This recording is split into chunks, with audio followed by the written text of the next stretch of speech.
बरतिया बन के लागी, करेली छठ बरतिया से उनके लागी।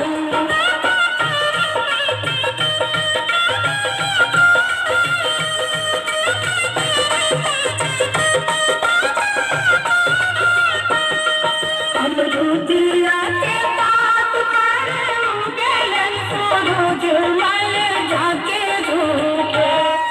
अमरूदिया के बात करूँगेलन सूरज मल जाके धूपे। करेलू छठ बरतिया से जाके धूपे। करेलू छठ बरतिया से जाके धूपे।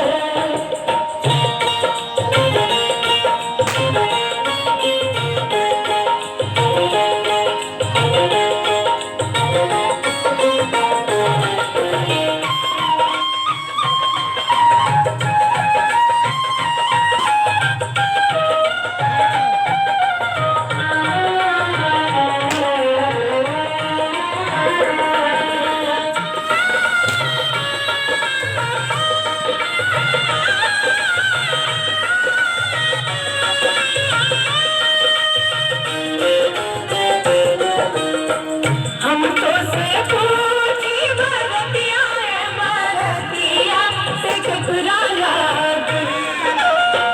हमको से पूछी बरतिया बरतिया से ठुकरा लागी। करेलू छठ बरतिया से ठुकरा लागी। करेलू छठ बरतिया से ठुकरा लागी।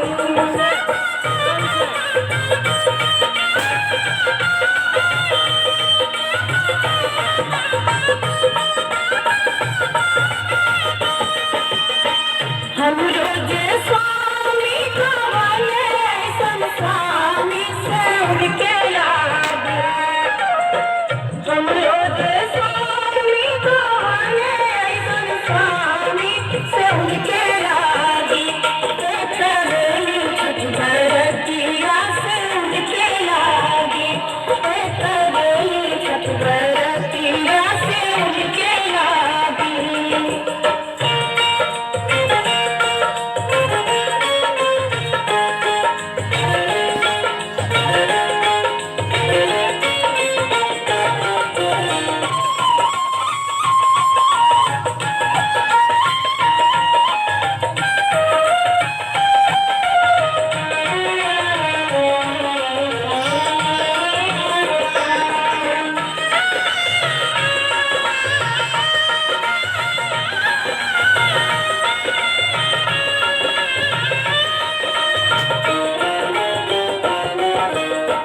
नारियल के पात करूँगेलन सूरज मल